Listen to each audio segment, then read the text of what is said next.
but let me check. Yeah. Let's see. I will check as well.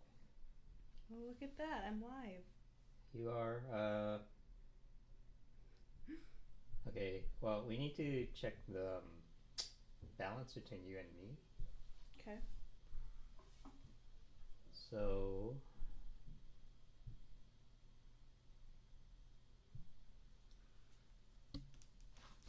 how may I assist you? How may I assist you? can I get, Can you hear me? uh-huh, Yeah? uh-huh, Okay. can I get some corn nuts? Even though I put my mouth all over it? No, I don't want it anymore. Okay. I mean, you saw me putting my mouth on it, right? Really? Didn't you see me? I thought I had some leftover later. But I was pouring it directly into my mouth. I'm so sorry. It's okay. I'll do it again to prove it. Okay, I mean, okay. What? That's a pretty cool sound.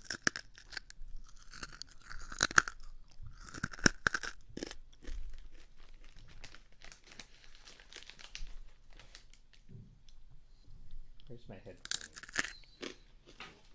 This thing needs some like WD-40 because it's squeaking. Alright, I actually have some. You want some? Do you hear that? Yeah, it's grating. I don't know how to apply it. Okay, so WD-40 is oil.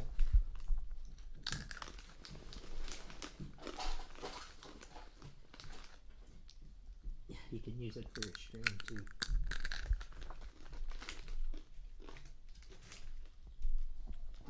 Can you? Do I just spray it? Yeah, wait though. I want to hear it. I'm not doing anything yet. Okay. Even though I put my mouth all over it? No, I don't want it. I mean, you saw me putting my mouth on it, right? Really? Didn't you see me? I thought I had some leftover later. I was pouring it directly.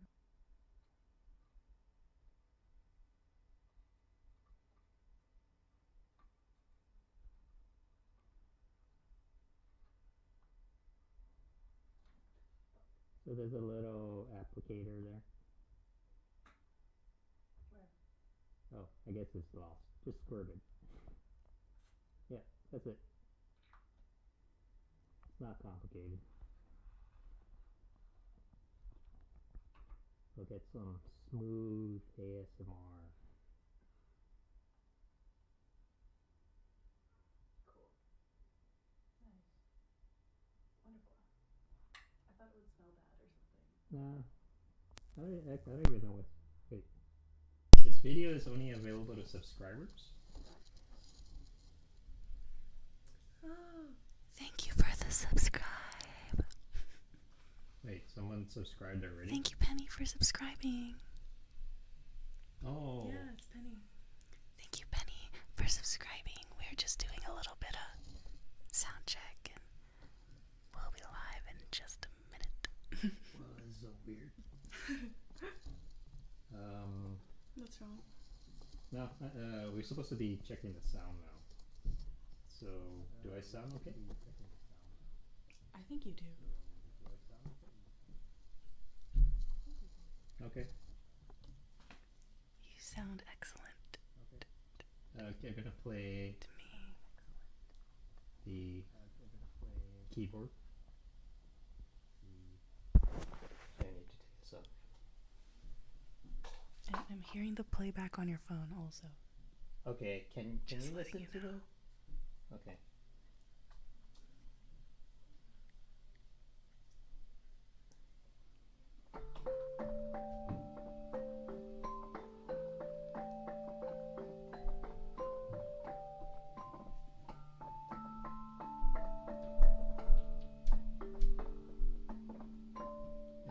Try to speak over it as well. Check. Check. Hello. Check. Hello. should be Blah, blah, blah. on the softer side.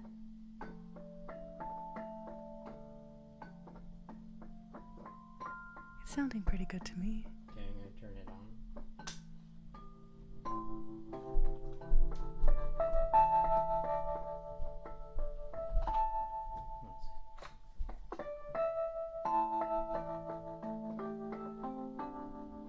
Check, check. Check, hello. Is that okay? I think it sounds good. What do you think, Penny? Does the sound balanced to our viewers? Thank you for your kind words.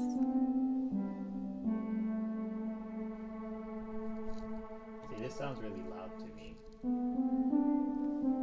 It sounds loud in comparison to my voice. Yeah. I think it could be softer.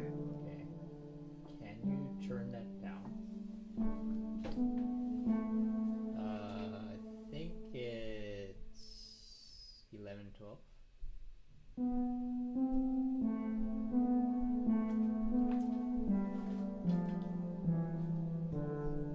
Yeah.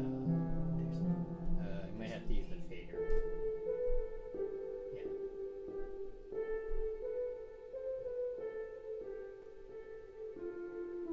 Something like that. Yeah, that sounds better to me too. Okay.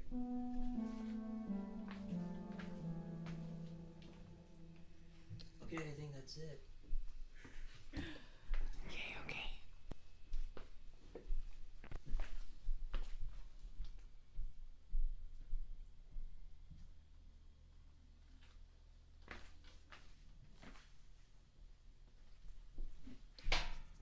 Hi guys. Hello. Hi Chris Jr. Hi Penny. Hold on, I can't see the chat. Okay. Thank you so much for tuning in today. Since it's a V-Day week, I wanted to do a love themed stream. And I decided I wanted to do a reading from the greatest love story of all time, Twilight. 819 144. Wait.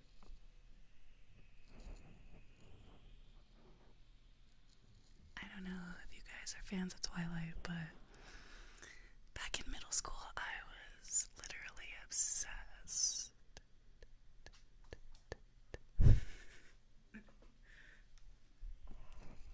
I read every single Twilight book, and I went to the theaters for every single Twilight movie. I was Team Edward.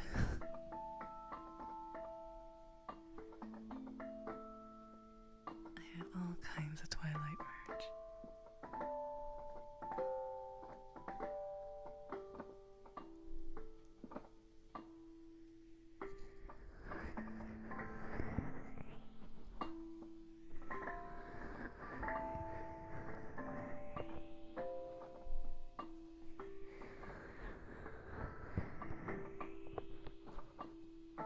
We have an all-new setup going on.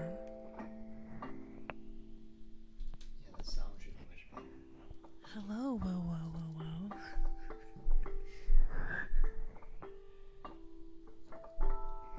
Yeah, we have an all-new setup, slowly improving the experience day by day.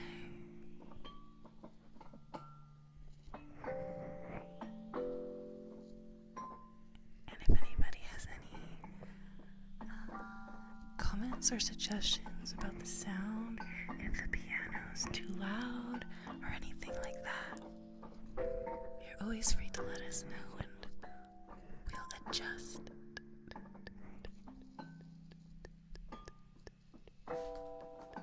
As necessary.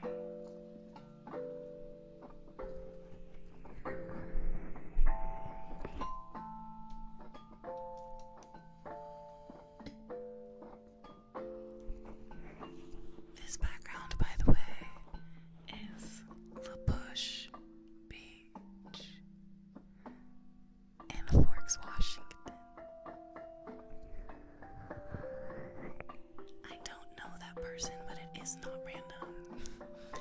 was carefully selected.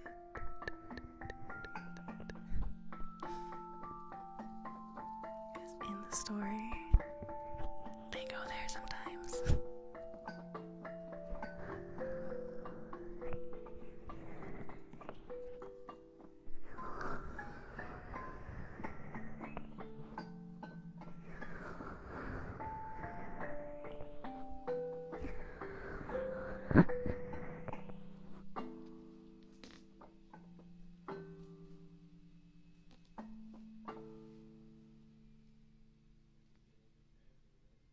Best love story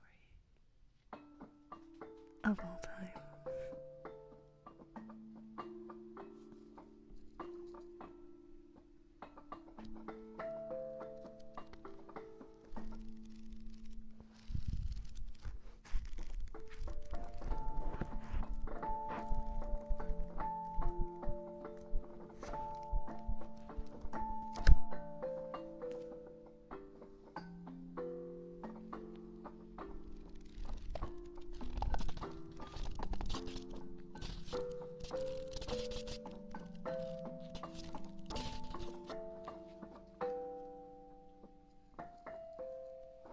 Fifth grade. Dang, when did these come out?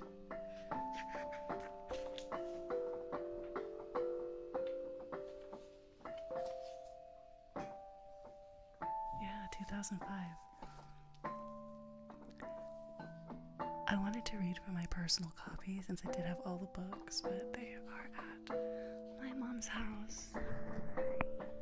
So I ordered a brand new copy just for this.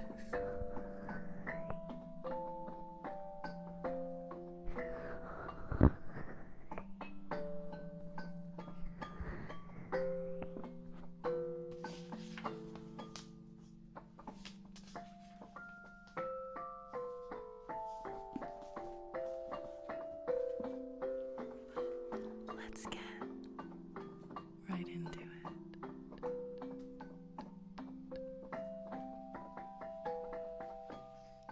Twilight by Stephanie Meyer. It's a #1 New York Times bestseller, by the way.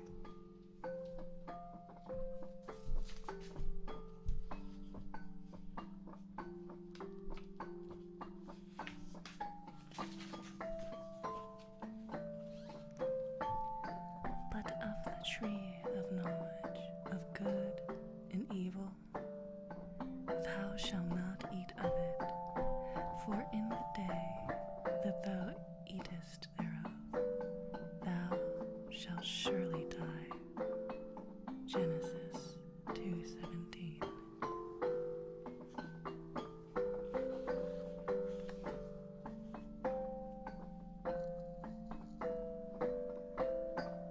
I received 50 Shades of Grey in a gift exchange one time, and I could hardly get through the first couple pages. It was kind of painful. Was it writing bit? I think I was still young, so I was just really dramatic about it, and I just was like overwhelmed.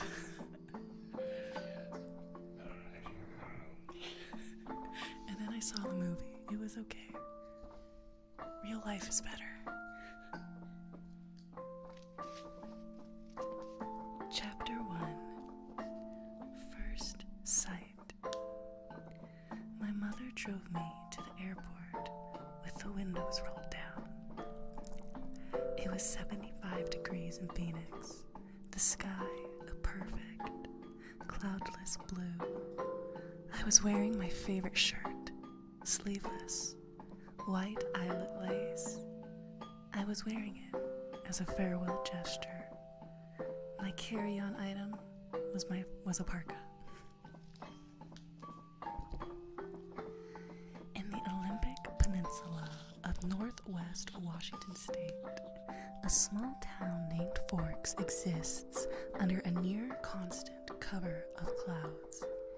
It rains on this inconsequential town more than any other place in the United States of America. It was from this town and its gloomy, present shade that my mother escaped with me when I was only a few months old. It was in this town that I'd been compelled to spend a month every summer until I was 14. That was the year I finally put my foot down. These past 3 summers, my dad, Charlie, vacationed with me in California for 2 weeks instead. It was to Forks that I now exiled myself. Let's see, I'm trying to figure out a good way to place this. It was to Forks that I now exiled myself, an action that I took with great horror. I detested Forks. I loved Phoenix. I loved the sun and the blistering heat. I loved the vigorous, sprawling city. Bella, my mom said to me, the last of 1,000 times before I got on the plane, you don't have to do this. My mom looks like me, except with short hair and laugh lines. I felt a spasm of panic as I stared at her wide, childlike eyes. How could I leave my loving, erratic, harebrained mother to fend for herself? Of course she had Phil now, so the bills would probably get paid. There would be food in the refrigerator, gas in her car, and someone to call when she got lost. But still, I want to go. I lied. I'd always been a bad liar. But I've been saying this lie so frequently lately that it sounded almost convincing now. Tell Charlie I said hi. I will. I'll see you soon, she insisted. You can come home whenever you want. I'll come right back as soon as you need me. But I could see the sacrifice in her eyes behind the promise. Don't worry about me, I urged. It'll be great. I love you, Mom. She hugged me tightly for a minute, and then I got on the plane, and she was gone. It's a 4-hour flight from Phoenix to Seattle, another hour in a small plane up to Port Angeles, and then an hour drive back down to Forks. Flying doesn't bother me. The hour in the car with Charlie, though, I was a little worried about. Blah, blah, blah, blah. Typical love story. Do you have green eggs and ham? That's my jam. I do not currently have green eggs and ham, but I would love to do a Dr. Seuss night. I would love to do like a children's book series, Dr. Seuss night type of thing. I think that'd be really fun. That would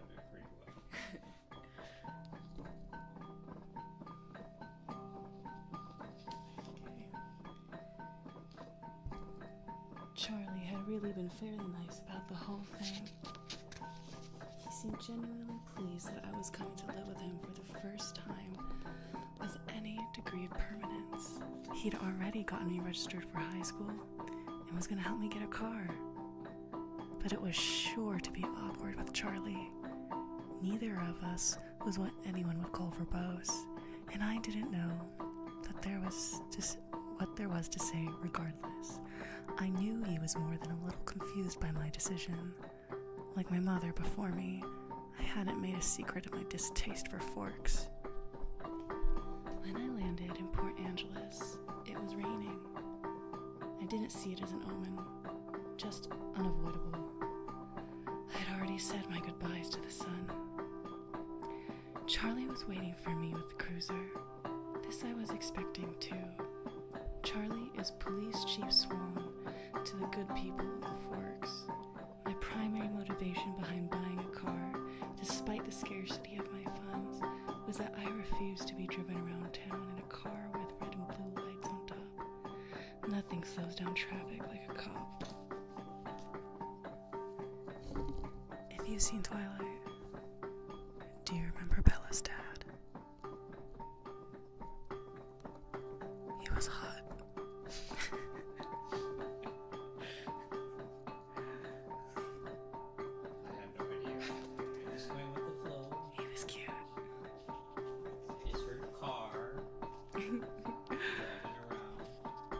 Charlie gave me an awkward, one-armed hug when I stumbled my way off the plane. "It's good to see you, Bells," he said, smiling, as he automatically caught and steadied me.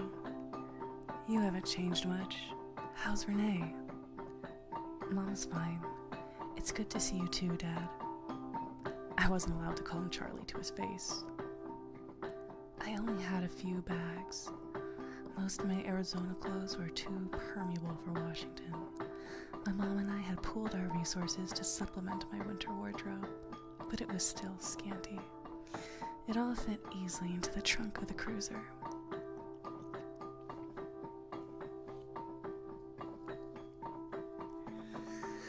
"I found a good car for you. Really cheap," he announced when we were strapped in. "What kind of car?" I was suspicious of the way he said "good car for you," as opposed to just "good car." "Well, it's a truck, actually. A Chevy." "Where did you find it?" "Do you remember Billy Black down at La Push?" "That's La Push. That backward, that's La Push." Where was I? "Do you remember Billy Black down at La Push?" La Push is the tiny Indian reservation on the coast. "No." "He used to go fishing with us during the summer," Charlie prompted. That would explain why I didn't remember him. I do a good job of blocking painful, unnecessary things from my memory. "He's in a wheelchair now," Charlie continued when I didn't respond, "so he can't drive anymore, and he offered to sell me his truck cheap."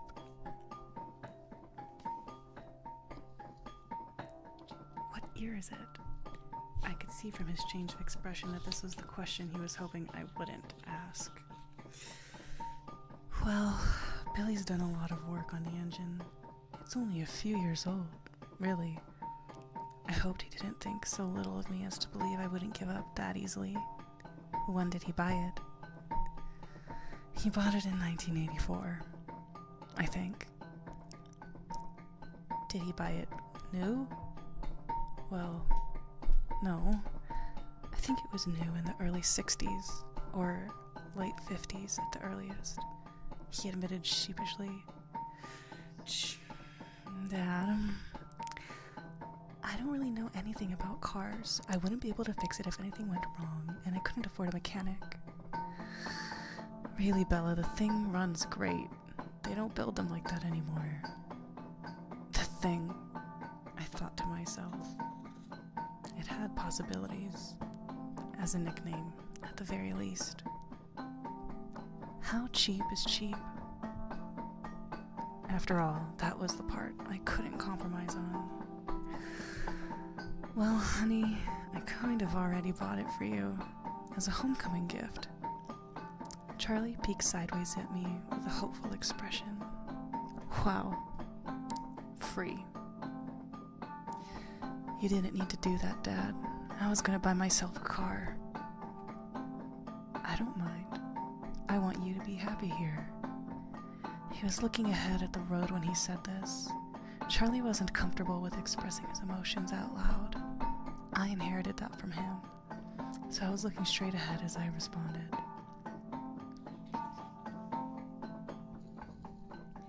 "That's really nice, Dad. Thanks. I really appreciate it.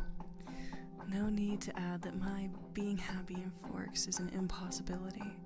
He didn't need to suffer along with me, as I never looked for a free truck in the month. I never looked a free truck in the mouth or engine."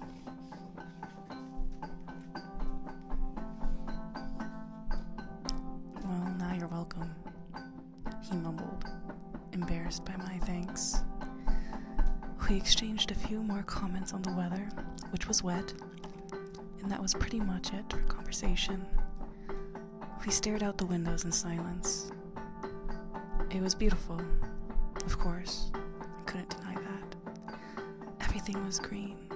The trees, their trunks covered with moss, their branches hanging with a canopy of it, the ground covered with ferns, even the air filtered down greenly through the leaves. It was too green. An alien planet. Eventually we made it to Charlie's.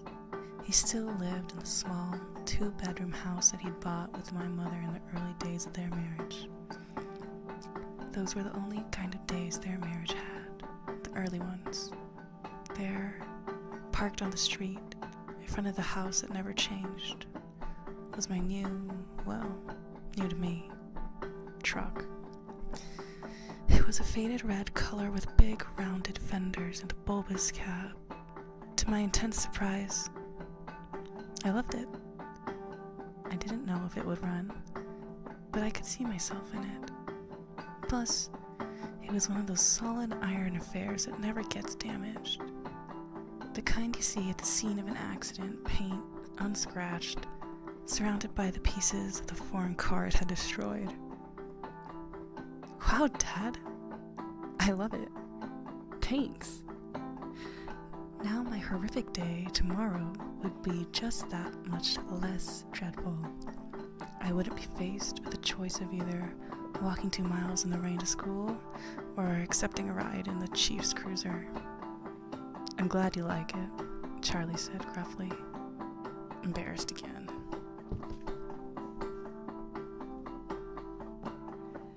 It took only one trip to get all my stuff upstairs. I got the west bedroom that faced out over the front yard. The room was familiar. It had belonged to me since I was born. The wooden floor, the light blue walls, the peaked ceiling, the yellowed lace curtains around the window. These are all part of my childhood. The only changes Charlie had ever made were switching the crib for a bed and adding a desk as I grew. The desk now held a second-hand computer with the phone line for the modem stapled along the floor to the nearest phone jack. This was a stipulation from my mother so that we could stay in touch easily. The rocking chair from my baby days was still in the corner.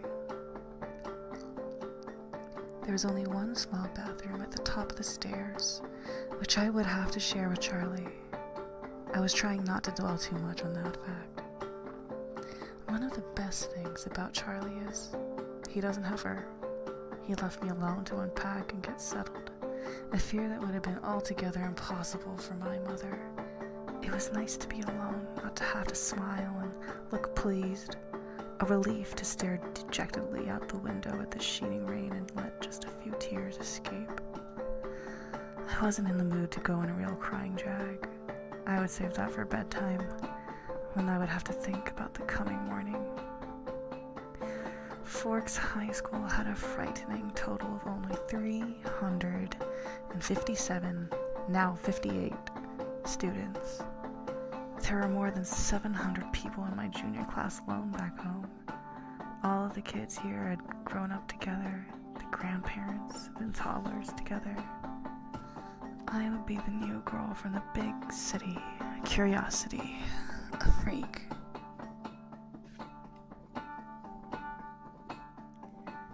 Maybe if I looked like a girl from Phoenix should, I could work this to my advantage. But physically, I never fit in anywhere. I should be tan, sporty, blonde, a volleyball player or a cheerleader perhaps. All the things that go with living in the Valley of the Sun. Instead, I was ivory-skinned without even the excuse of blue eyes or red hair, despite the constant sunshine. I had always been slender, but soft somehow, obviously not an athlete. I didn't have the necessary hand-eye coordination to play sports without humiliating myself and harming both myself and anyone else who stood too close. When I finished putting my clothes in the old pine dresser, I took my bag of bathroom necessities and went to the communal bathroom to clean myself up after the day of travel. I looked at my face in the mirror as I brushed through my tangled, damp hair. Maybe it was the light, but already I looked sour, unhealthy. My skin could be pretty, It was very clear, almost translucent looking, but it all depended on color. I had no color here. Facing my pallid reflection in the mirror, I was forced to admit that I was lying to myself. It wasn't just physically that I'd never fit in. And if I couldn't find a niche in a school with 3,000 people, what were my chances here? I didn't relate well to people my age. Maybe the truth was that I didn't relate well to people, period. Even my mother, who I was closer to than anyone else on the planet, was never in harmony with me. Never on exactly the same page. Sometimes I wondered if I was seeing the same things through my eyes that the rest of the world was seeing through theirs. Maybe there was a glitch in my brain. But the cause didn't matter. All that mattered was the effect. And tomorrow will be just the beginning.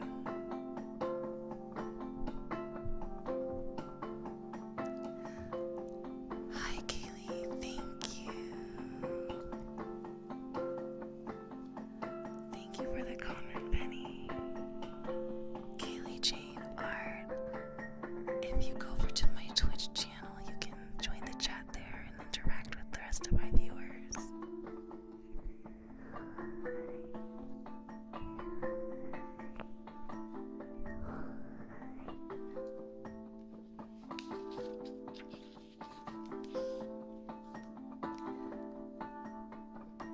I didn't sleep well that night, even after I was done crying. The constant whooshing of the rain and the wind across the roof wouldn't fade into the background. I pulled the faded quilt over my head and later added the pillow too, but I couldn't fall asleep until after midnight, when the rain finally settled into a quieter drizzle. Thick fog was all I could see out my window in the morning, and I could feel the claustrophobia creeping up on me. You could never see the sky here. It was like a cage.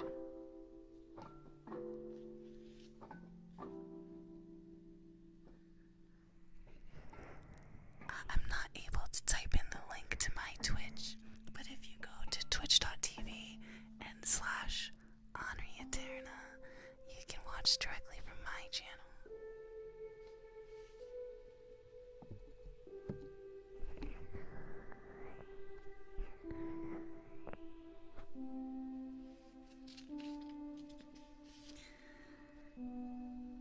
Thick fog was all I could see out my window in the morning, and I could feel the claustrophobia creeping up on me. You could never see the sky here. It was like a cage. Breakfast with Charlie was a quiet event. He wished me good luck at school. I thanked him, knowing his hope was wasted. Good luck tended to avoid me. Charlie left first, off to the police station. That was his wife and family.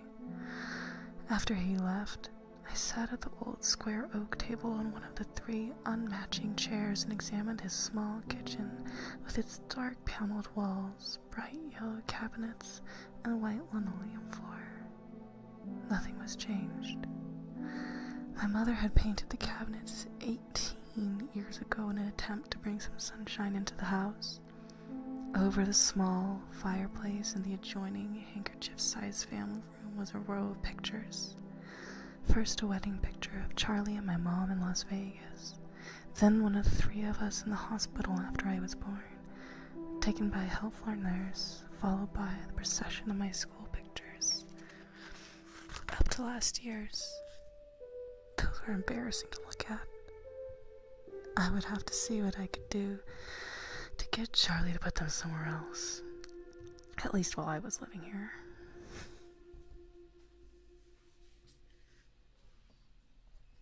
Thank you, Penny.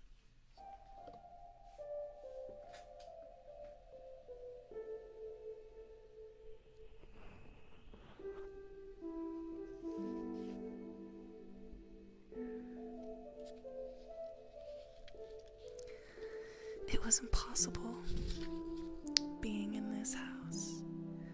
not to realize that Charlie had never gotten over my mom. It made me uncomfortable. I didn't want to be too early to school, but I couldn't stay in the house anymore. I donned my jacket, which had the feel of a biohazard suit, and headed out into the rain. It was just drizzling still. Not enough to soak me through immediately as I reached for the house key that was always hidden under the eave by the door and locked up. The sloshing of my new waterproof boots was unnerving. I missed the normal crunch of gravel as I walked. I couldn't pause and admire my truck again as I wanted. I was in a hurry to get out of the misty wet that just swirled around my head and clung to my hair under my hood. Inside the truck, it was nice and dry. Either Billy or Charlie had obviously cleaned it up, but the tan upholstered seats still smelled faintly of tobacco, gasoline, and peppermint. The engine started quickly, to my relief, but loudly roaring to life and then idling at top volume. Well, a truck this old was bound to have a flaw.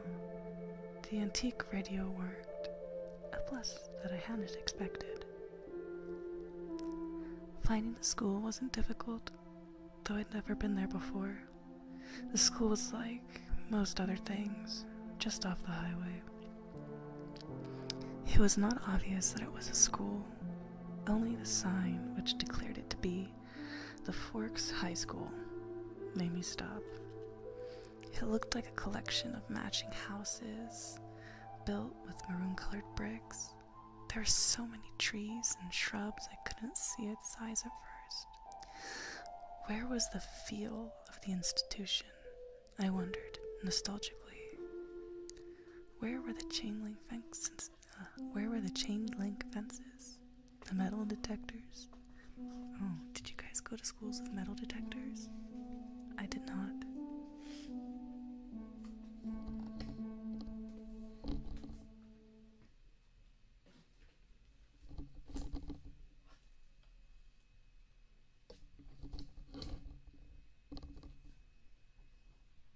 How you doing, Ryan?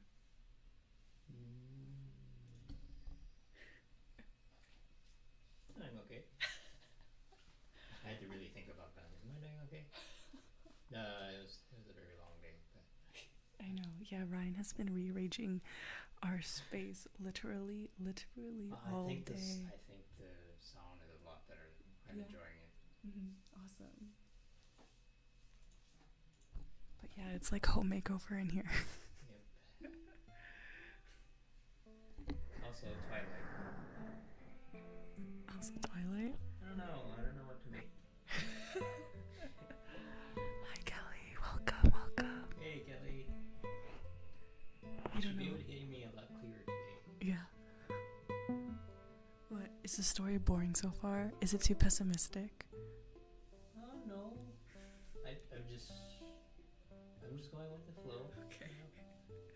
I am not a teenage girl, if you noticed. Oh, whatever. Hey. Well, hey, Penny. Yeah, sorry I didn't say hi earlier. Sorry I had a break now. Okay, where was I?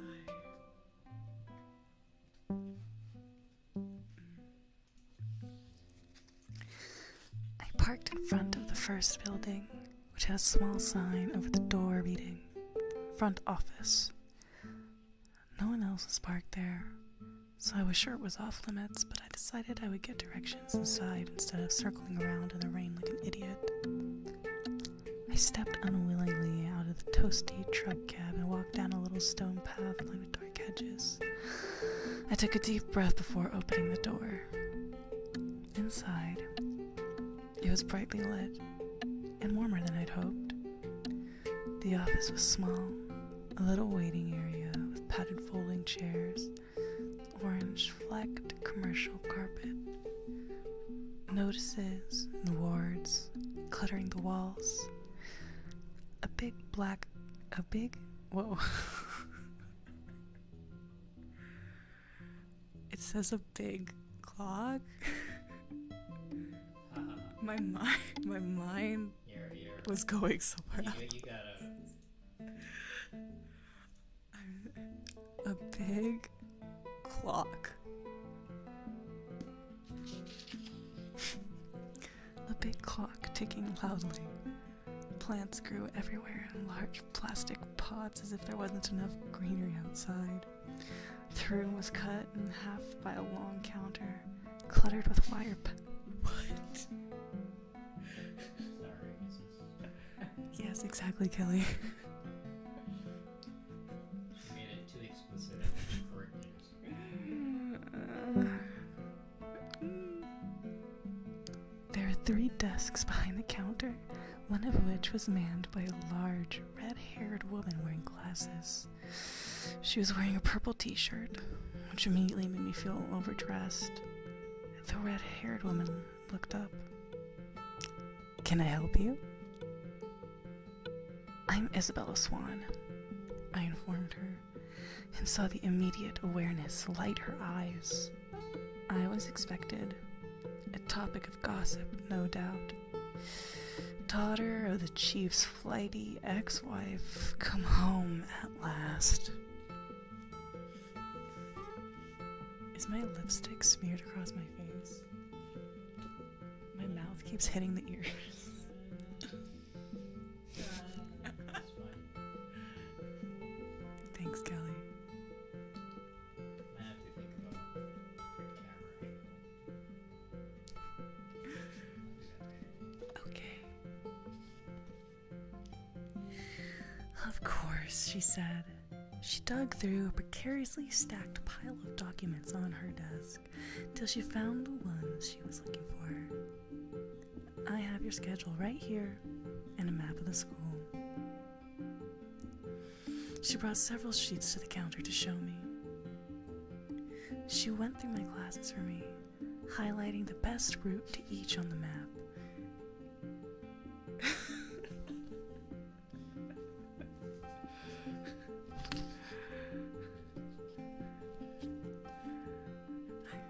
I'm glad you enjoyed that little blooper. You're not the first one to bring up that.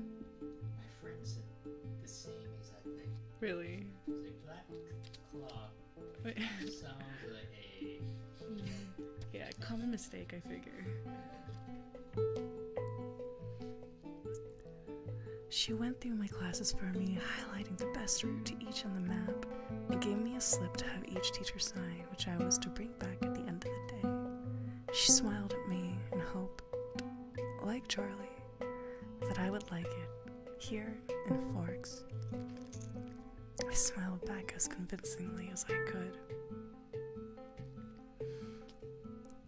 When I went back out to my truck, other students were starting to arrive. I drove around the school, following the line of traffic. I was glad to see that most of the cars were older, like mine. Nothing flashy. At home, I had lived in one of the few lower-income neighborhoods that were included in the Paradise Valley district. It was a common thing to see a new Mercedes or Porsche in the student lot. The nicest car here was a shiny Volvo, and it stood out. Still, I cut the engine as soon as I was in a spot, so that the thunderous volume wouldn't draw attention to me. I looked at the map in the truck, trying to memorize it now. Hopefully I wouldn't have to walk around with it stuck in front of my nose all day. I stuffed everything in my bag, slung the strap over my shoulder, and sucked in a huge breath. I can do this. I lied to myself feebly. No one was going to bite me. Little did she know. Nothing was going to bite me. I finally exhaled and stepped out of the truck. I kept my face pulled back into my hood as I walked to the sidewalk, crowded with teenagers. My plain black jacket didn't stand out, I noticed with relief.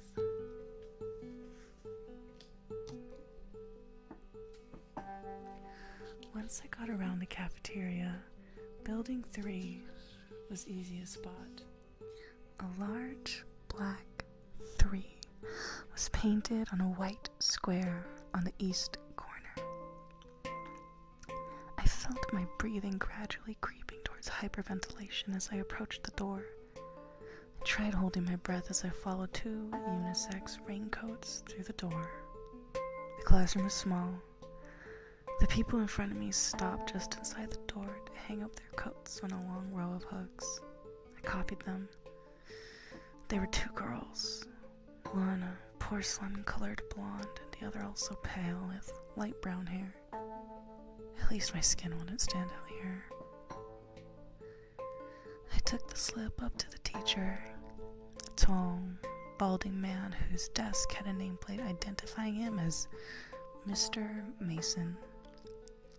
He gawked at me when he saw my name. Not an encouraging response. And of course I flushed tomato red. But at least he sent me to an empty desk at the back without introducing me to the class. It was harder for my new classmates to stare at me in the back, but somehow they managed. I kept my eyes down on the reading list the teacher had given me. He was fairly basic. Bronte, Shakespeare, Chaucer, Faulkner. Obviously don't know my literature. I had already read everything. That was comforting and boring. I wondered if my mom would send me a folder of old essays or if she would think I was cheating. I went through different arguments with her in my head while the teacher droned on. When the bell rang, a nasal buzzing sound, a gangly boy with skin problems and hair black as an oil slick leaned across the aisle to talk to me. You're Isabella Swan, aren't you? He looked like the overly helpful chess club type.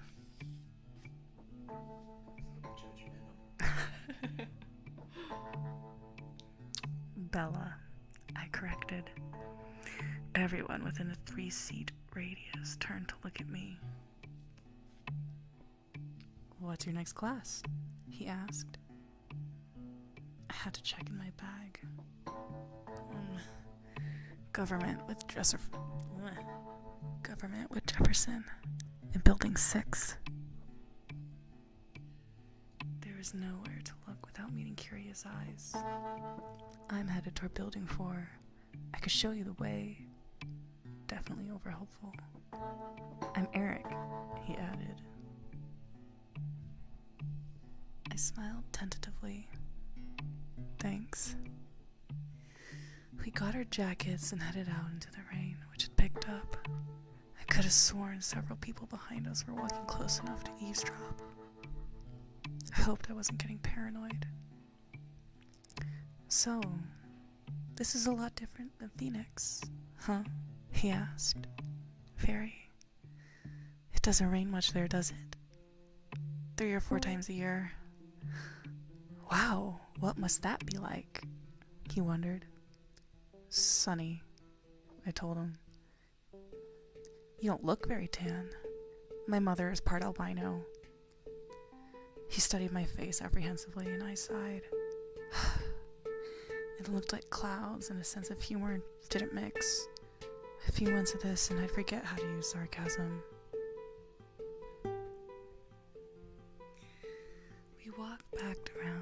We walked back around the cafeteria to the south building by the gym. Eric walked me right to the door, though it was clearly marked. Well, good luck, he said as I touched the handle. Maybe we'll have some other classes together. He sounded hopeful.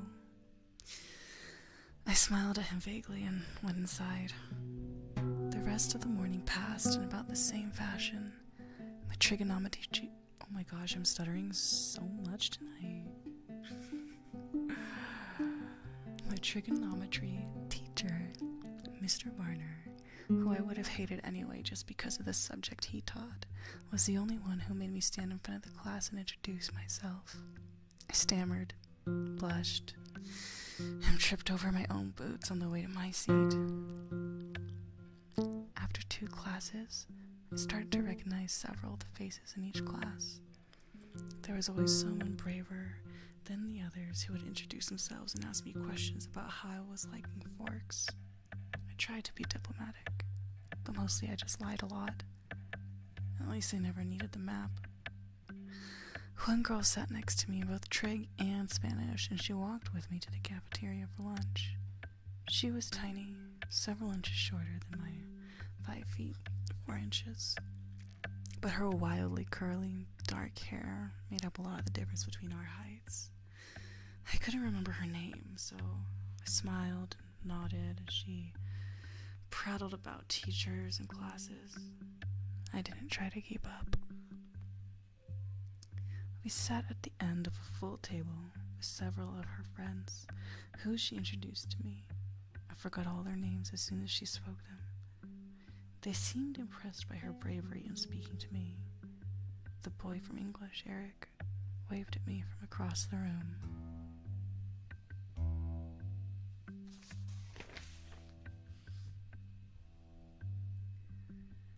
It was there, sitting in the lunchroom, trying to make conversation with 7 curious strangers, that I first saw them. They were sitting in the corner of the cafeteria, as far away from where I sat as possible in the long room. There were 5 of them. They weren't talking, they weren't eating, so they each had a tray of untouched food in front of them. They weren't gawking at me, unlike most of the other students, so it was safe to stare at them without fear of meeting an excessively interested pair of eyes. But it was none of these things that caught and held my attention. They didn't look anything alike. Of the 3 boys, one was big, muscled like a serious weightlifter, with dark, curly hair. Another was taller, leaner, but still muscular and honey blonde. The last was lanky, less bulky, with untidy bronze-colored hair. He was more boyish than the others, who looked like they could be in college, or even teachers rather than students. The girls were opposites. The tall one was statuesque. She had a beautiful figure, the kind you saw on the cover of a Sports Illustrated swimsuit issue. The kind that made every girl around her take a hit on her self-esteem just by being in the same room. Her hair was golden, gently waving to the middle of her back. The short girl was pixie-like, thin in the extreme, with small features. Her hair was a deep black, cropped short and pointing in every direction. And yet, they were all exactly alike. Every one of them was chalky pale, the palest of the students living in this sunless town. Paler than me, the albino. They all had very dark eyes, despite their range in hair tones. They also had dark shadows under those eyes, purplish, bruise-like shadows, as if they were all suffering from a sleepless night or almost done recovering from a broken nose, though their noses, all their features, were straight, perfect, angular.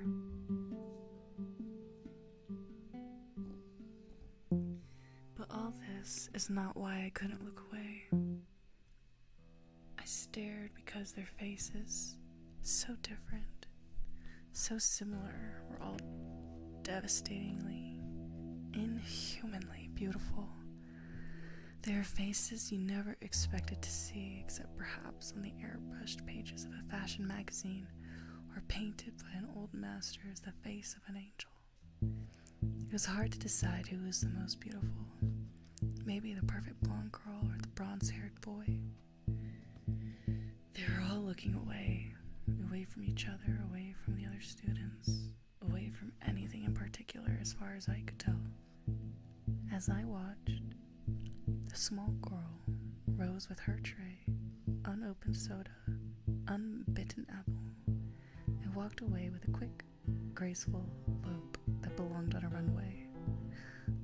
watched, amazed as her little dancer stepped till she dumped her tray and glided through the back door, faster than I would have thought possible. My eyes darted back to the others who sat unchanging. Who are they? I asked the girl from my Spanish class whose name I'd forgotten. She looked up to see who I meant, though already knowing, probably from my tone. Suddenly, he looked at her, the thinner one, the boyish one, the youngest perhaps. He looked at my neighbor for just a fraction of a second, and then his dark eyes flickered to mine.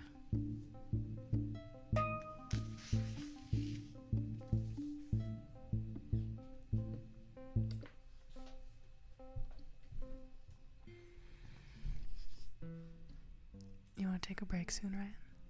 Yes. Okay, intermission. Thank you. Oh no, I was into it. But I was playing an hour straight. I know. Yeah. Thank you. We're gonna have a little intermission. Grab your snacks. Go ahead and use the bathroom if you want. Get a drink of water. Oh, everybody have a drink of water. If you have water, everybody drink some water right now. Okay.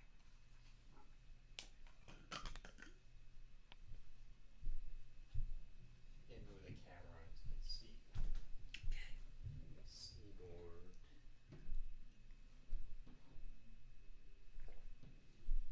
It's probably not possible today.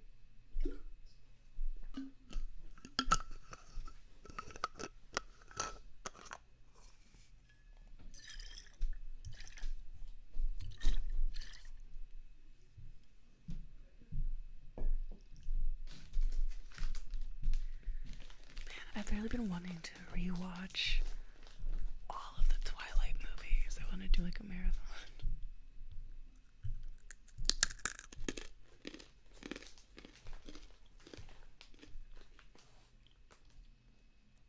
I haven't read many books in my life, to be honest, unfortunately, but I have read every single Twilight book. And then I was also obsessed with Hunger Games.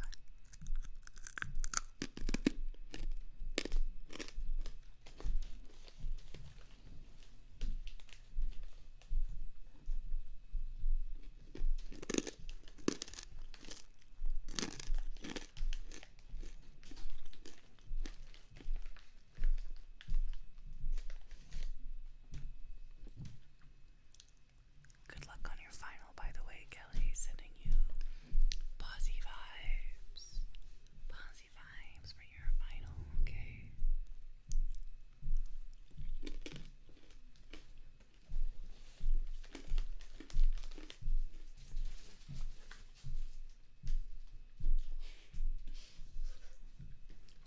We love snacks. We do. I can do ASMR too. Oh my god, yes. Yeah, see? Yes, wear your headphones and eat those. Yeah. Ryan has these crazy microphone in-ear headphone things. They are crazy. Yeah, I want to see how clear your crunch sounds. Okay. Well, you can probably hear me. But the earbuds I'm wearing, it's actually they're both a headphone. They're both earbuds and a microphone. So you can literally hear me.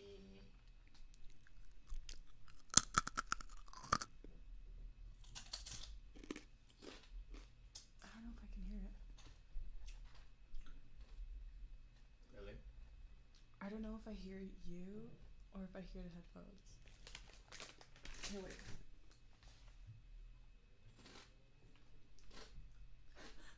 I can't tell.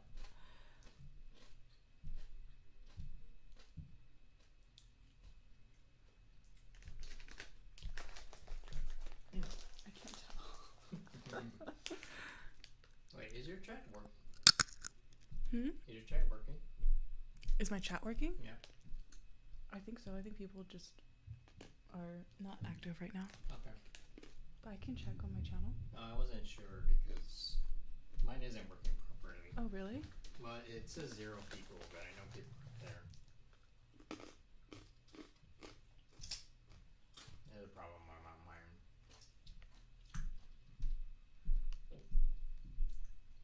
Can you hear it when I swallow? Swallow again. Oh, I'm trying to force it.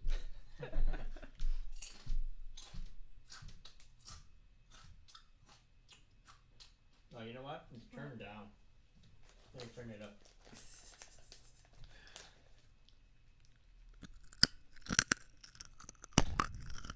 There we go.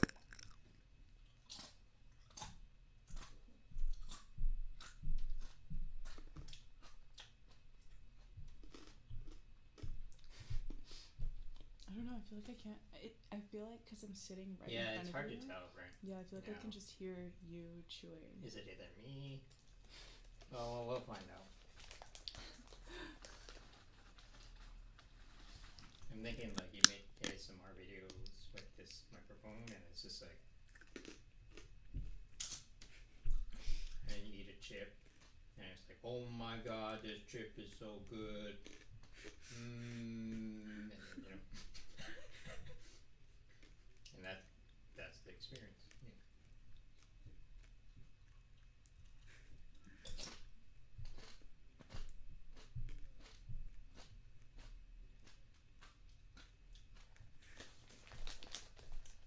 It was pretty. It was Number pretty. 1 Twitch stream. Oh, Thank number you. 1. Yeah. You know you're not the first to tell me that. No, thank you so much. Thank you. You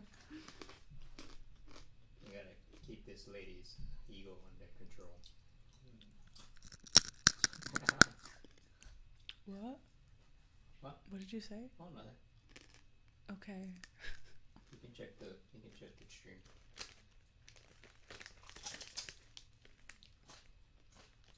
It won't be the Thank you. last either. Do you know this person? No. Oh, Do cool. I know you? Do I know you? Reveal yourself. Does everybody eat cornuts like this? Yeah, she did not hear me. Good. Don't tell her. I'll be in big trouble.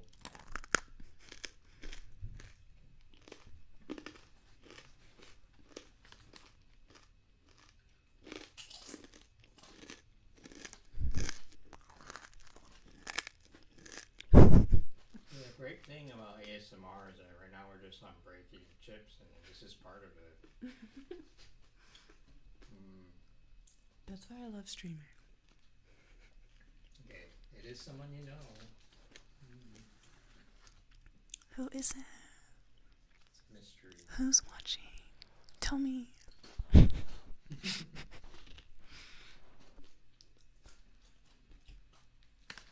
That one video, like clip with like the girl in the back is kind of scary. Have you been seeing it? It'll come back around again. Oh. I think I briefly saw it.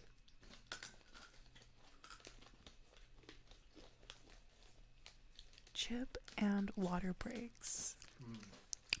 Oh, you know what? Tomorrow. Okay, so tomorrow I plan to continue reading Twilight, but I think I should eat like Valentine's candy or something. Oh. Yeah. I ordered myself a box of chocolate, but it's not gonna get here until after Valentine's Day. Oh. Should I release my identity? Survey says yes. Honestly, people keep coming into the stream like, oh my gosh, hi Joelle. And I'm like, damn, I don't know you.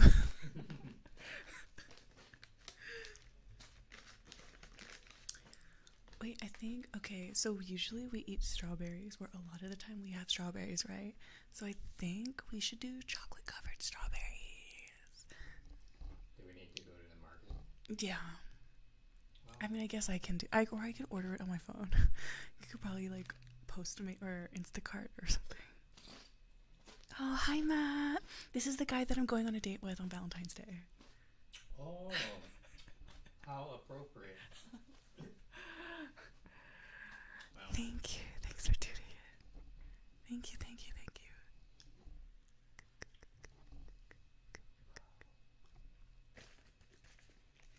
But yeah, I think I should eat some Valentine's treats. I have Valentine's gummies.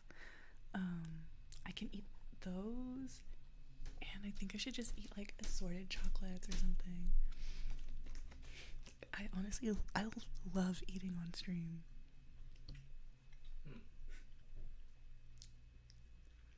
Huh, you really do have an ASMR stream. This is another person.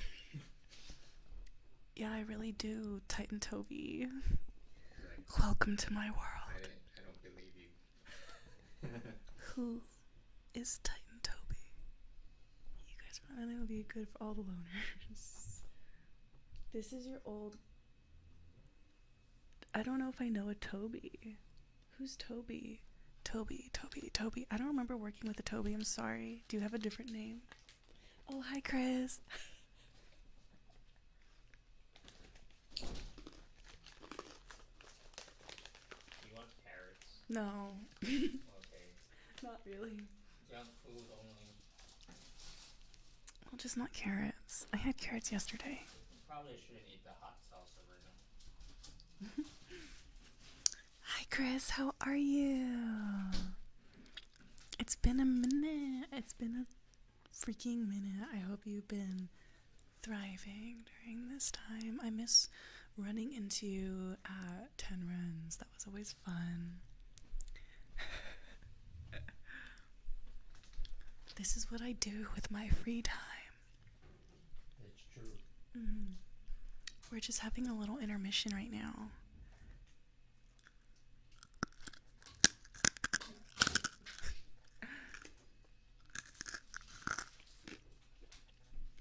Sweet, I will give you a follow.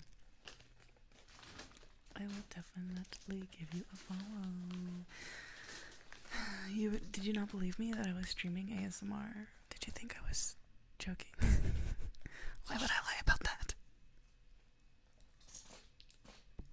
To be fair, I would be skeptical too. To be honest, I'm skeptical myself. Wow. Am I actually streaming ASMR? What am I even doing? I don't know how I ended up here either. It just happened. It just happened. Yeah, for real. It was like I woke up one day and then I was a streamer. Oh my god, you know that song Heathens? Every time I take a shower, it plays in my head, but it goes, all my friends are streamers, take it slow. Like it actually goes like all my friends are heathens. But like but all my friends are streamers, like Crystal and Dolly. It's and true, yeah. And Dolly, you. Crystal, oh yeah, me. Yeah, like wow, everybody. Oh my god, what am I doing with my life? All my friends are streamers. It's true, yeah. Wait, I think I want salsa. Okay. I'll walk over there. Can you I'll walk over there. do you wanna grab a plate? You know, take some for yourself because Can you do it? You're over there, you're in the kitchen. Oh, you're telling me to go in the kitchen, huh? The roles are reversed on this channel. Yeah, I used to be her boss, and then now she's my boss. Matt said, It's complicated. I'm so thankful you guys don't play horrible music. Did you get to even hear Ryan's music? I think he was here. Okay, hold on. Thank you for appreciating that we don't play horrible music. We have immaculate taste in this room. The combined taste of me and Ryan is like nothing comes close.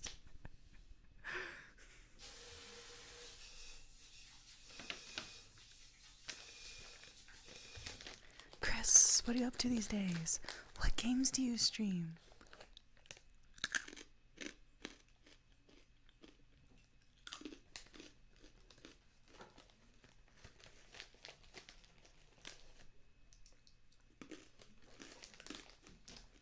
This girl is creepy? Is that in reference to me? That's so rude. Strategy games? I just saw this TikTok about this game that, like, oh my god, I forget what it's called. Like, people use it to train their, like, hand-eye coordination for gaming so that they're better at Valorant and stuff. And it starts with like a picture of a seal, and like you click.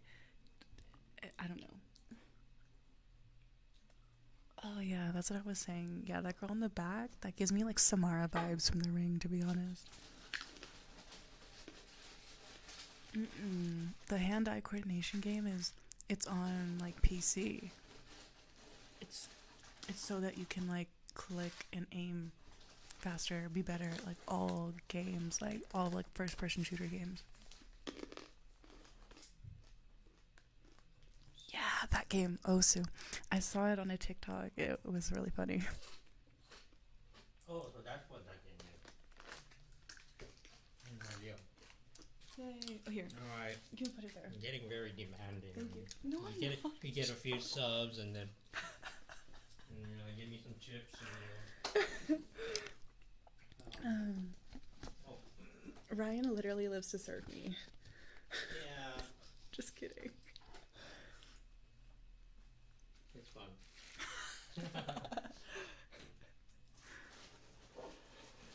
Thank you, Ryan. What happened to your special salsa dip? I mean, whoa. Wow, thank you for gifting subs. Wow, really? Yeah. Wow, Chris, thank you so much for gifting 5 subs. Thank you. 5.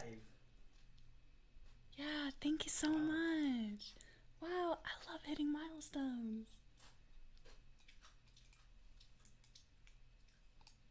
Man, why even try? Just eat chips. Honestly, I'm actually really hungry because I didn't eat You're hungry? dinner. Did you eat dinner? I had a Soylent today. Honestly, Ryan, I'm not even trying. Why even try? I'm literally not trying. Just kidding. We try really hard here. I was looking today as, sort of a test out the new setup there.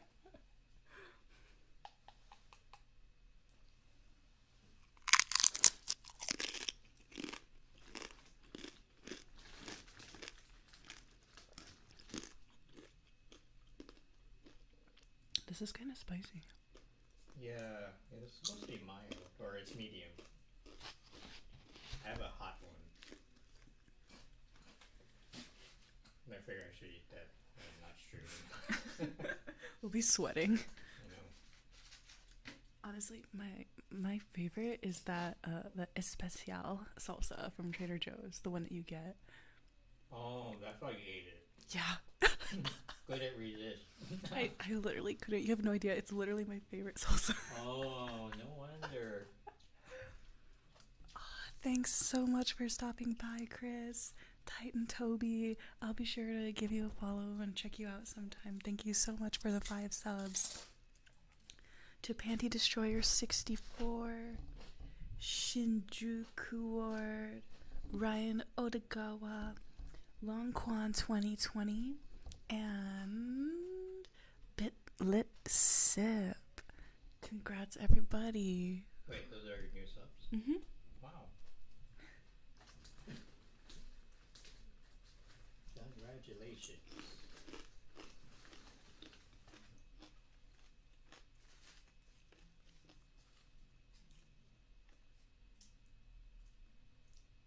How many followers do you have now? Like 115. That's your cue to drop a follow if you haven't already. Okay, I still have more than you, okay. I'm good. Okay, Ryan. I think I have about 200. Okay, yeah, but I've only been streaming for like 2 months. Yeah, let's not get it too... Oh, someone. Thank you for the follow. I can't see who it is. But thank you so much for the follow. Thank you for the follow. You got a follow? Mm-hmm. It came up on the screen over there. I can't. Oh, thank you. Thank you, Phantasmachivo. What? How did it?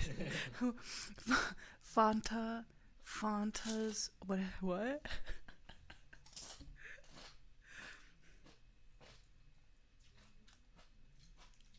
Wait, what's today? 12. Valentine's Day is the 14th. Hmm? Hmm? What's today? No, Valentine's Day is Sunday. Right? Mm-hmm, correct. Hmm. What? No. Don't mean nothing to me. Have you ever celebrated Valentine's Day? Oh yeah, well, when I was with my ex, but that was a while ago. Lately, things have been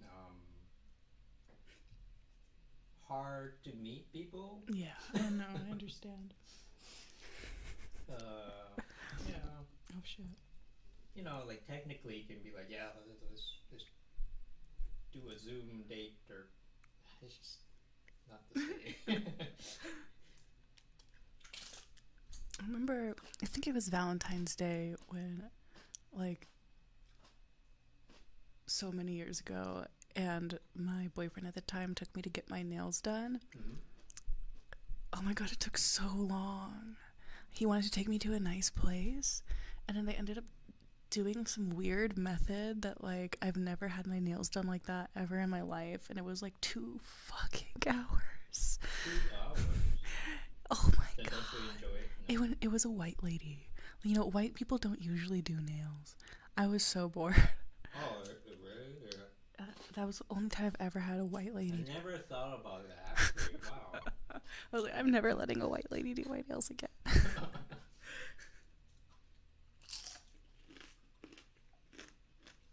is so much better than playing music. Eating chips.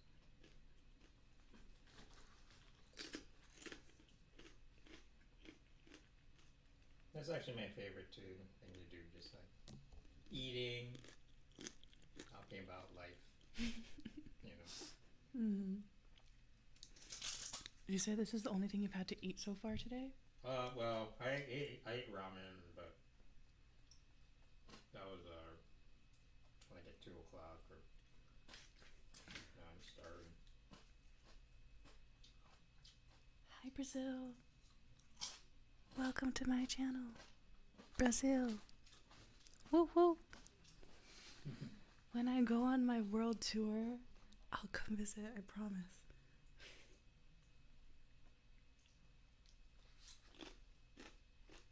Where would you need to do ASMR people tour? I will be the first. Okay. Oh wow. Yeah. I don't No, I don't know. Like, maybe that's a thing, right? There is one guy, I think it's Cosmic Unwind. He does ASMR. I don't know if he tours, but he does a lot of stuff outdoors, and it's like all very spiritual, good vibey, like meditations, like kind of similar to our Wednesday stream. But he has like like those bowls. Yeah.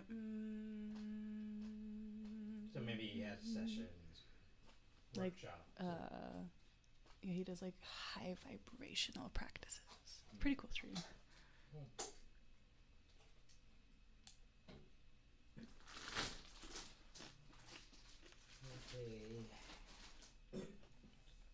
Okay.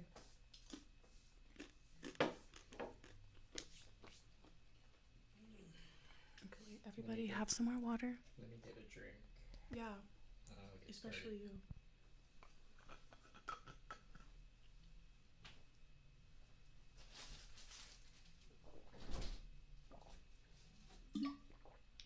I think maybe tomorrow I'll do like an exciting chapter. Like the first chapter is good because it's like introducing everybody. But maybe like I'll hand pick a really fun one for tomorrow's stream.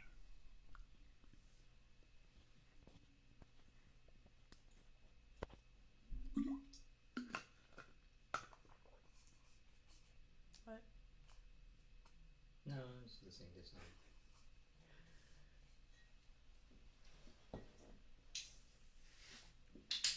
It's like you can hear everything. I think these headphones just are not as good as my other ones. Yeah, probably, but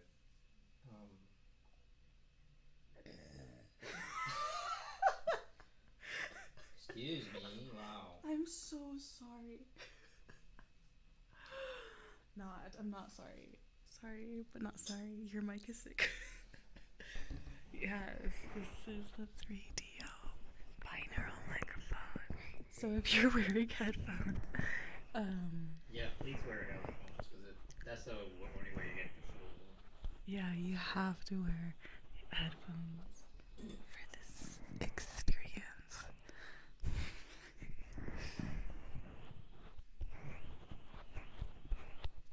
I should probably add that as a disclaimer in videos. I know, some people put it in their title, like, headphones, please. You shouldn't have to, though. Yeah, people should know. Because it's like, hey, I'm an ASMR. If you're into ASMR. Yeah, then you know, like, you would want to have an experience like this with headphones. Do they have ASMR headphones? What would that be? Maybe, like, I feel like my headphones are, like, really made for, I don't know, like, just, like, really high quality listening experiences. Not these ones, but my other ones. You know how on Wednesday we were talking about how we should have an olfactory gland thingy that we send to our viewers so that they can smell what's happening on the stream? Oh, yeah. We should not do that. We should not do that. We should not do that, because then I will do things like burp like I did just and now. Then bottle it up and then sell it to some guy for $50. If you want that, come straight to the source. If you want to buy my burp for $50, you better hit that donate button. You can buy all kinds of stuff, man.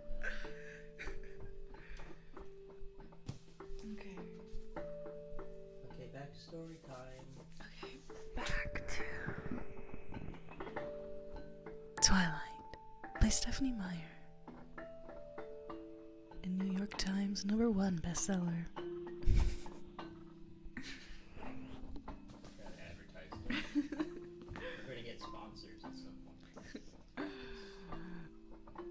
And I want this company to give Mate? me a lifetime supply.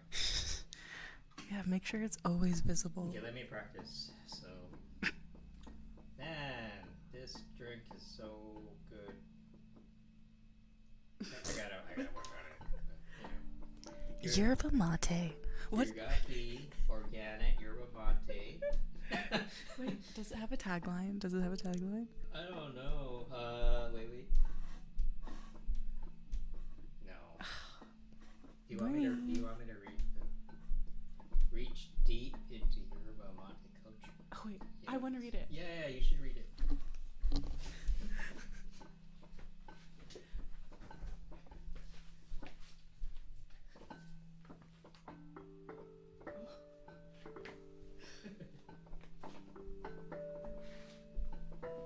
Okay, this is my audition as a voice actor. Okay, good.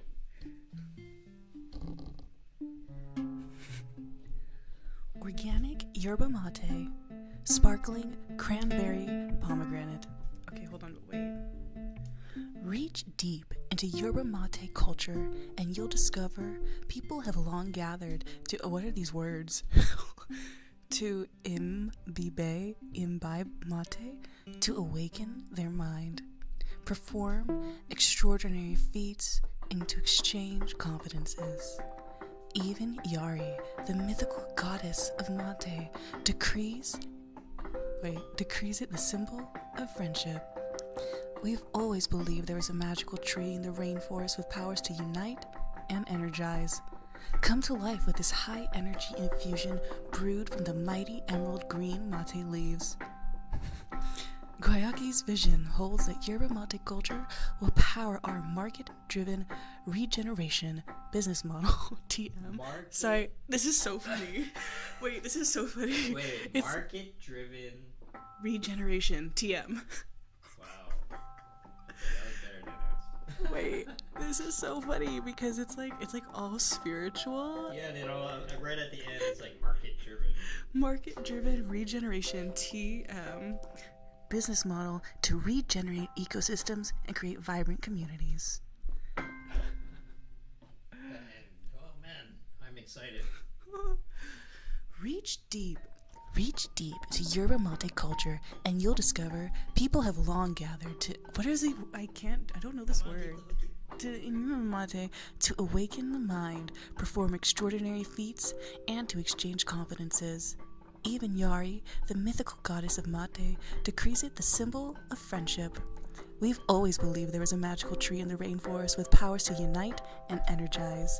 Come to life with this high-energy infusion brewed from the mighty emerald green mate leaves.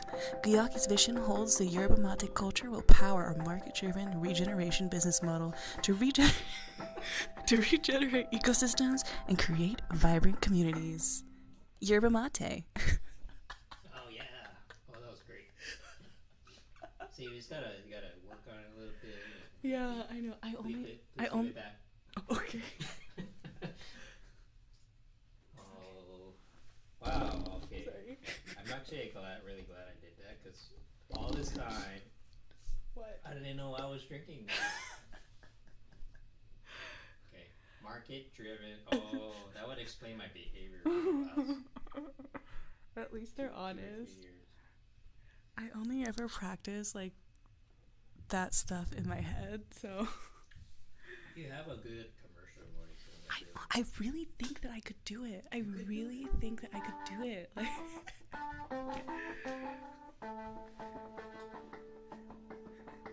Okay, back to Twilight, but okay, back to where are we?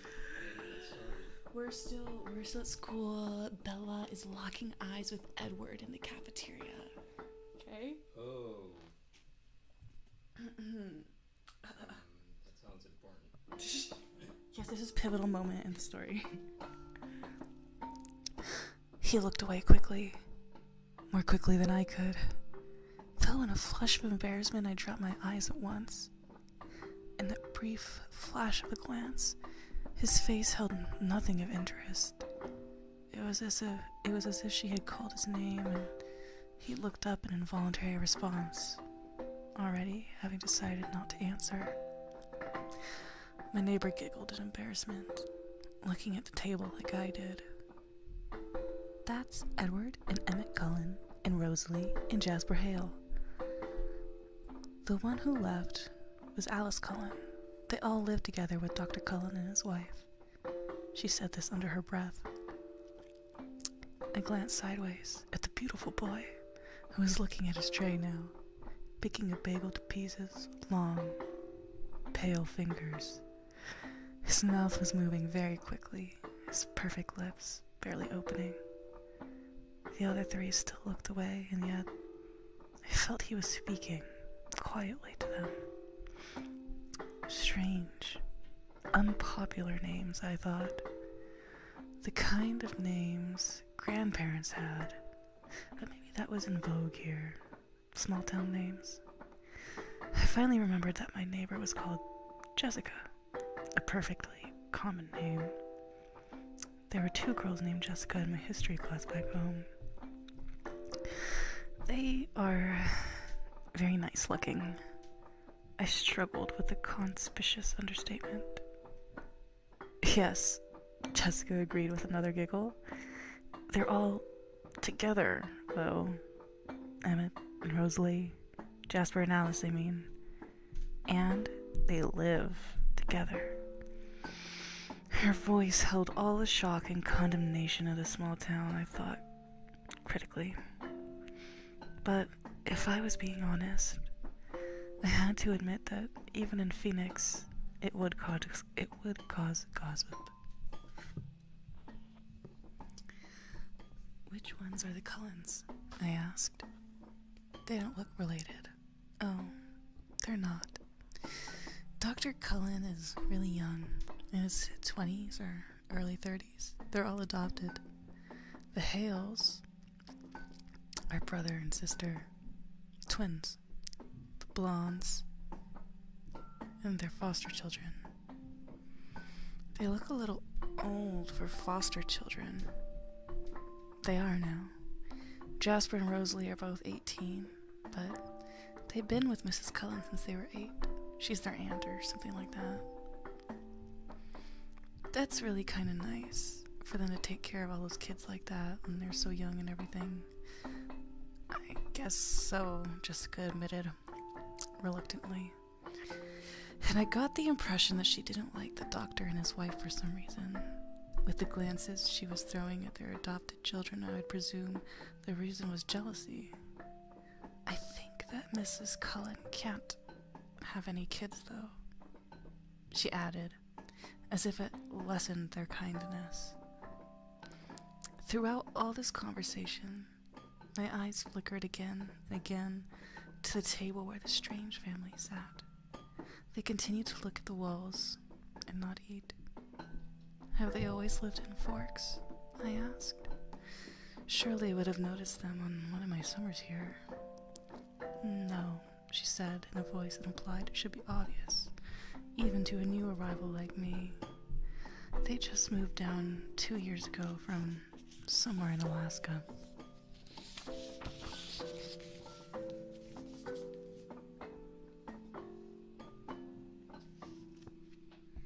I felt a surge of pity and relief.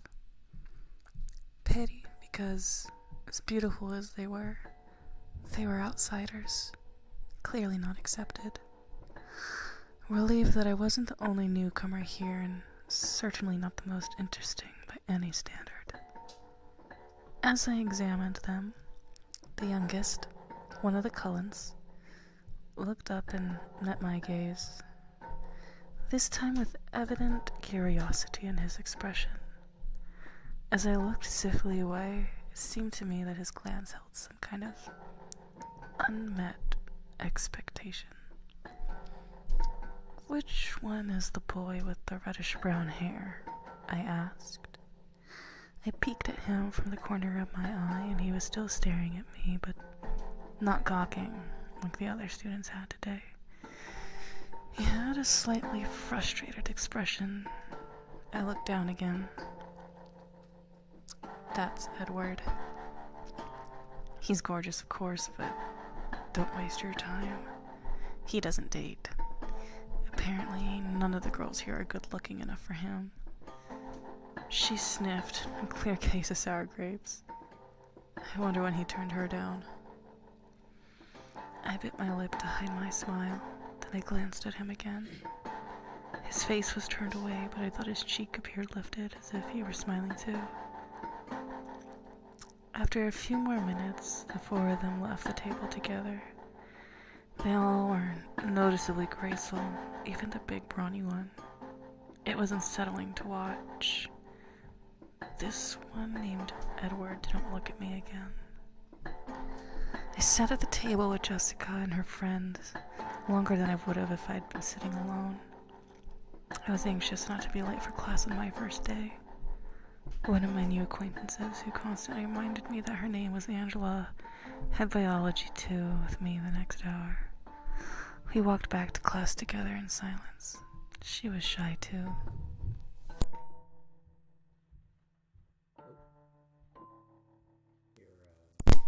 Got it.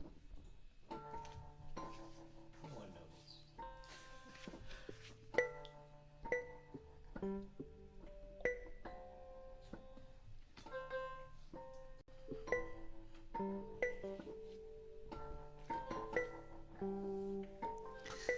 When we entered the classroom, Angela went to sit at a black-topped lab table exactly like the ones I was used to. She already had a neighbor. In fact, all the tables were filled but one. Next to the center aisle, I recognized Edward Cullen by his unusual hair, sitting next to that single open seat. As I walked down the aisle to introduce myself to the teacher and get my slip signed, I was watching him superstitiously. Just as I passed, he suddenly went rigid in his seat. He stared at me again, meeting my eyes with the strangest expression on his face. It was hostile, furious. I looked away, quickly, shocked, going red again. I stumbled over a book in the walkway and had to catch myself on the edge of a table. The girl sitting there giggled. I noticed that his eyes were black, coal black. Mr. Banner signed my slip and handed me a book with no nonsense about introductions. I could tell we were going to get along. Of course, he had no choice but to send me to the one open seat in the middle of the room. I kept my eyes down as I went to sit by him, bewildered by the antagonistic stare he'd given me. I didn't look up as I set my book on the table and took my seat, but I saw his posture change from the corner of my eye. He is leaning away from me, sitting on the extreme edge of his chair and averting his face like he smelled something bad. Inconspicuously, I sniffed my hair. It smelled like strawberries, the scent of my favorite shampoo. It seemed like an innocent enough odor. I let my hair fall over my right shoulder, making a dark curtain between us, and tried to pay attention to the teacher. Unfortunately, the lecture was on cellular anatomy, something I'd already studied. I took notes carefully anyway, always looking down. I couldn't stop myself from peeking occasionally through the screen of my hair at the strange boy next to me. During the whole class, he never relaxed his stiff position on the edge of his chair, sitting as far from me as possible. I could see his hand on his left leg was clenched into a fist, tendons standing out under his pale skin. This too, he never relaxed. He had the long sleeves of his white shirt pushed up to his elbows, and his forearm was surprisingly hard and muscular beneath his light skin. He wasn't nearly as slight as he looked next to his burly brother. The class seemed to drag on longer than the others. Was it because the day was finally coming to a close, or because I was waiting for his tight fist to loosen? It never did. He continued to sit so still, it looked like he wasn't breathing. What was wrong with him? Was this normal behavior? I questioned my judgment on Jessica's bitterness at lunch today. Maybe she was not as resentful as I thought. It couldn't have anything to do with me. He didn't know me from Eve. I peeked up at him one more time and regretted it. He was glaring down at me again, his black eyes full of revulsion. As I flinched away from him, shrinking against my chair, the phrase, "if looks could kill," suddenly ran through my mind. At that moment, the bell rang loudly, making me jump. And Edward Cullen was out of his seat. Fluidly, he rose. He was much taller than I thought, his back to me, and he was out the door before anyone else was out of their seat. I sat frozen in my seat, staring blankly after him. He was so mean. It wasn't fair. I began gathering up my things slowly, trying to block the anger that filled me. For fear my eyes would tear up. For some reason, my temper was hardwired to my tear ducts. I usually cried when I was angry. A humiliating tendency. "Aren't you Isabella Swan?" a male voice asked.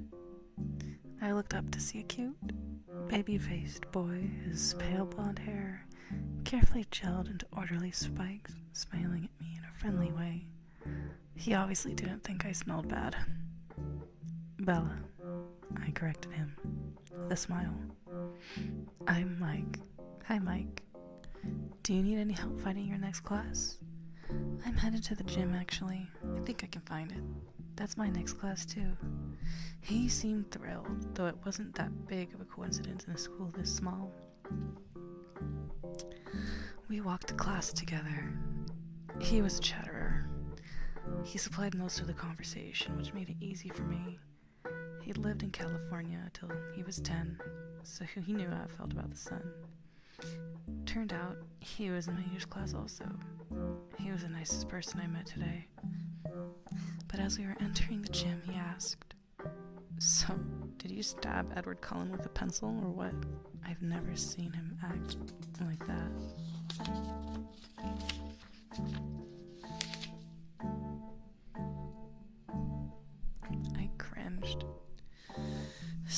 wasn't the only one who had noticed. And apparently that wasn't Edward Cullen's usual behavior. I decided to play dumb. Was that the boy I sat next to in biology? I asked artlessly. Yeah, he said. He looks like he was in pain or something. I don't know, I responded. I never even spoke to him. He's a weird guy. Mike lingered by me instead of heading to the dressing room. If I were lucky enough to sit by you, I would have talked to you. I smiled at him before walking through the girls' locker room door. He was friendly, clearly admiring, but it wasn't enough to ease my irritation. The gym teacher, Coach Clapp, found me a uniform, but didn't make me dress down for today's class. At home, only 2 years of PE were required. Here, PE was mandatory, all 4 years. Forks was literally my personal hell on earth. I watched 4 volleyball games running simultaneously, remembering how many injuries I had sustained and inflicted. Playing volleyball, I felt faintly nauseated. The final bell rang at last. I walked slowly to the office to return my paperwork. The rain drifted away, but the wind was strong and colder. I wrapped my arms around myself. When I walked into the warm office, I almost turned around and walked back out. Edward Cullen stood at the desk in front of me. I recognized again the tousled bronze hair. Uh-oh, he wanted the cakes. Oh, yeah, he did.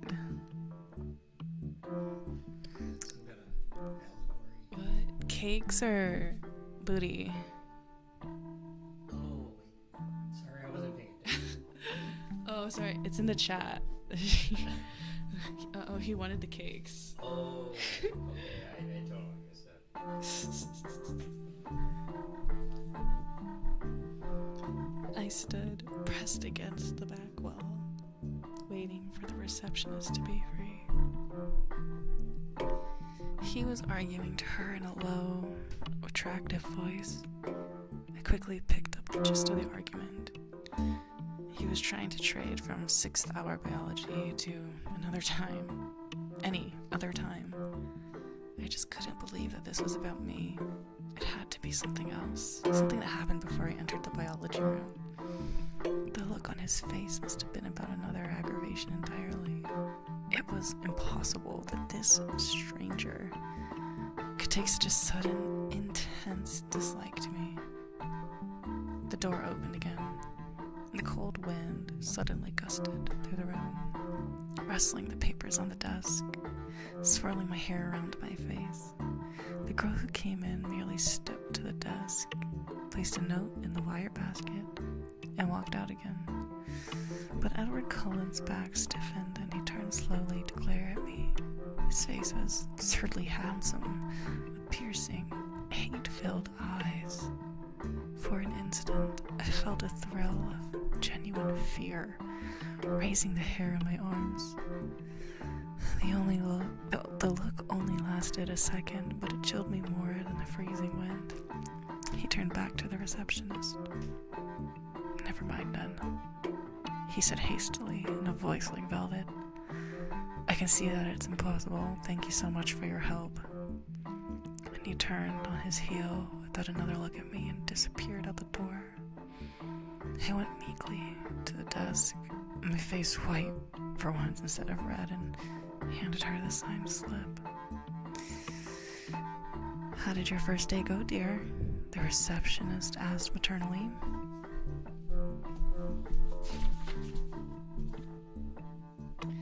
Fine. I lied, my voice weak. She didn't look convinced. When I got to the truck, it was almost the last car in the lot. It seemed like a haven. Already the closest thing to home I had in this damp green hole. I sat inside for a while, just staring out the windshield blankly. But soon, I was cold enough to need the heater. So I turned the key, and the engine roared to life. I headed back to Charlie's house, fighting tears the whole way there.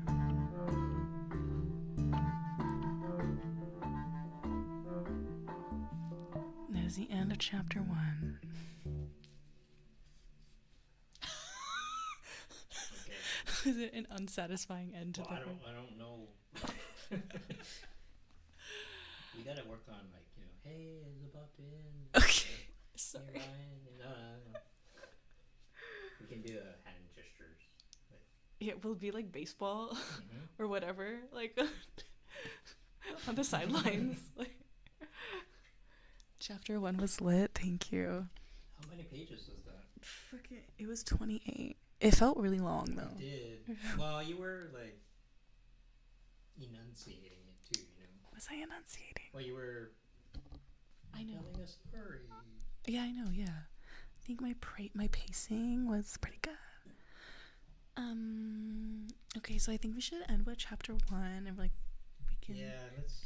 We can just fool around for the I next think so. few minutes. That felt That was a long. lot of. You're disgusting. Just kidding. No, don't leave yet. Don't leave yet. We still have 10 minutes. We have to cool down now. Now we have to You can't just. This is the cool down period. And then at 9 o'clock we will end.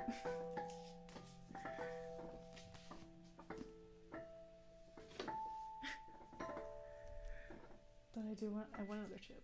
Where'd my bubble wrap go? You want more chips? No. Where'd my bubble wrap go? Somewhere in that pile. It's like over there. It's over there somewhere.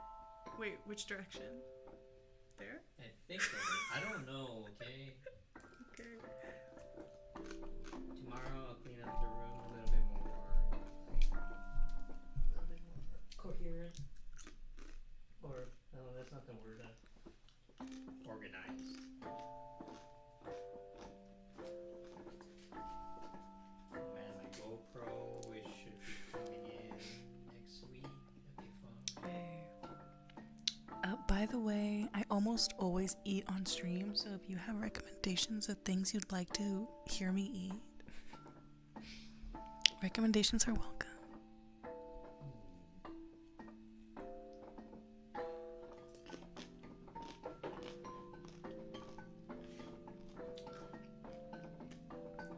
I'm gonna look for my bubble wrap. She's vegetarian, so all my ideas are all we want from me. Did you? I found it. Snacks from Little Tokyo? Yeah! Actually, I have some.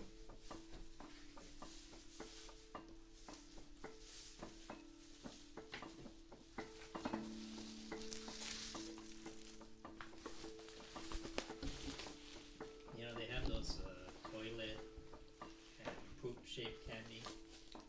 What? You ever seen those? They sell them at Little Tokyo. I've seen lots of stuff in Little Tokyo. I don't know if I've seen toilet and poop shit. Yeah, it's really weird. But yeah, Japanese snacks, I'm all about that.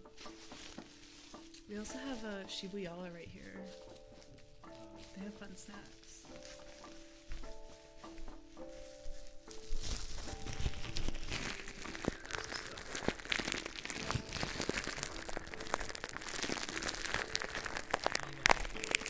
Oh, hi, Mom.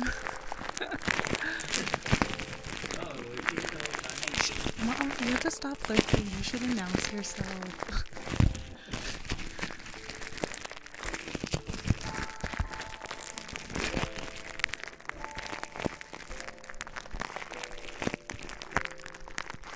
Oh, you want me to eat Pop Rocks? That's yeah, what. that would be good. I will definitely. That's a good idea.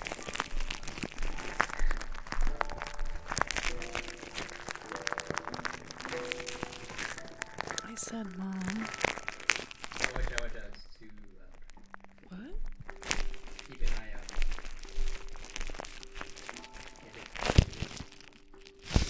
Oh, it's easy when it flashes like that. It means Okay.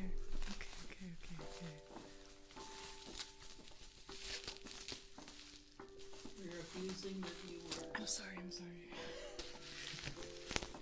I said, Mom, you should announce that you're here in the chat so that I can say hi to you at the beginning.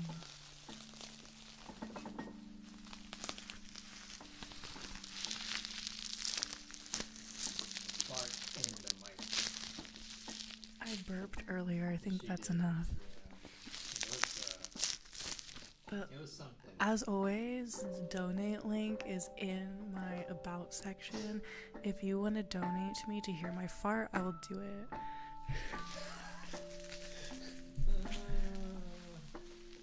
I have no shame.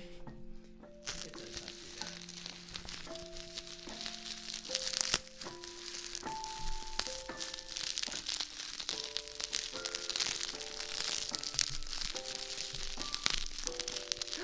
Mom. I know, your mom is literally here.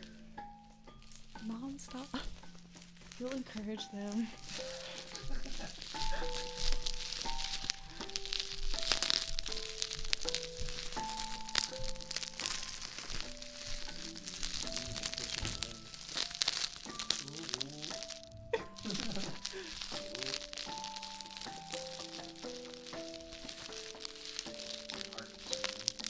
It isn't art.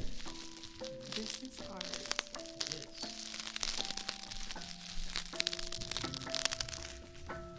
I have a master's in art.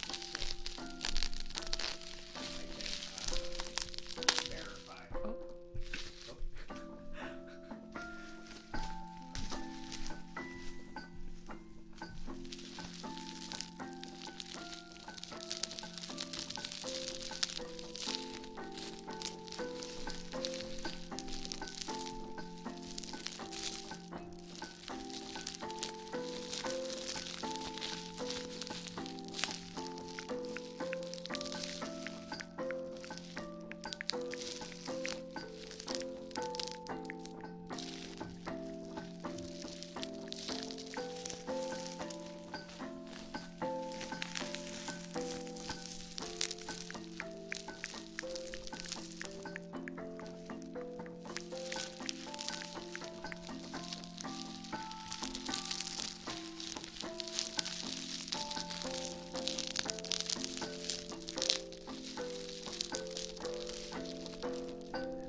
We will definitely be talking about my stream because this is literally my life's work. This is my career. This is my career currently, so.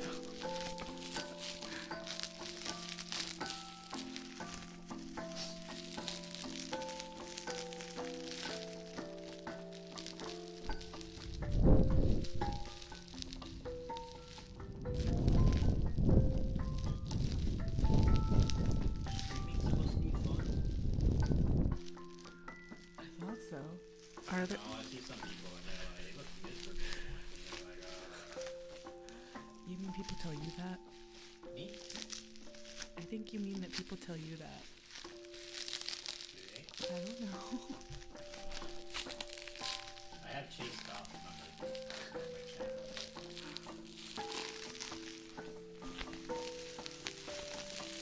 Hey, if it wasn't for that, you know, I wouldn't have met the young man. I wouldn't have met you. I got this, you know, the job.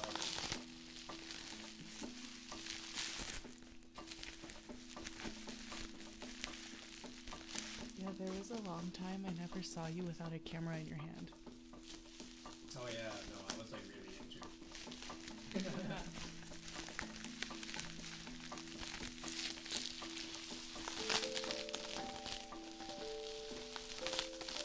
know. Yang Yang. Those things. You're the one that went to Iowa. I did. I thought that was nuts. I had to do it. I couldn't not. Yeah, I know. If I didn't go to Iowa, I wouldn't be able to live with myself. Wow. That's how it felt.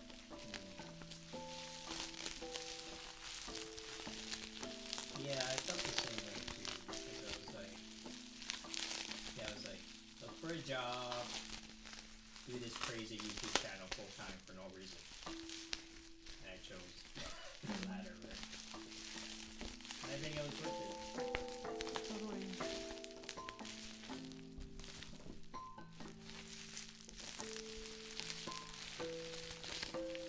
Gotta do what we believe in. And I'll be happy.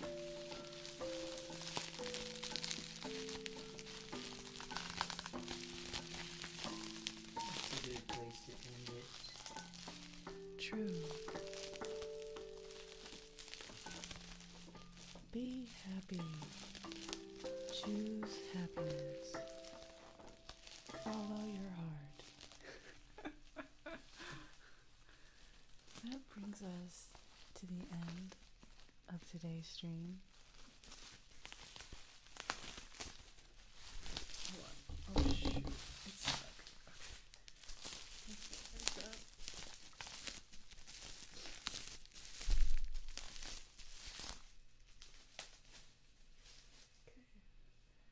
Good night, everybody.